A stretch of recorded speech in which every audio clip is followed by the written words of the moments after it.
Good morning. खूप दिवसांपासून blog करायचं म्हणत होते, पण आज कुठे मुहूर्त लागला.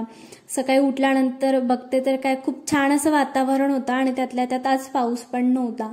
तर सकाळी नाश्त्याला डोसे बनवायचे होते, तर त्याची तयारी आईने कालच करून ठेवलेली. म्हणजे डोस्याच्या पिठासाठी 4:1 असं प्रमाण घेतलेलं. म्हणजे जर तुम्ही 4 वाट्या तांदूळ घेत असाल तर त्यात 1 वाटी उडदाची डाळ आणि 1 चमचा मेथी असं प्रमाण घेऊन भिजत घालायचं आणि रात्री ते मिक्सरला वाटून घ्यायचं. रात्रभर भिजत ठेवायचं पीठ आणि सकाळी ते छान फुगतं आणि आपण त्याचे छान जाळीदार असे डोसे काढू शकतो. आणि आम्ही नाश्त्याला डोसे खाल्ले. दुपारनंतर मग मी टीव्ही बघत बसली. तर तुम्ही कोण कोण मराठी पिक्चर बघता हे कमेंट करून मला नक्की कळवा.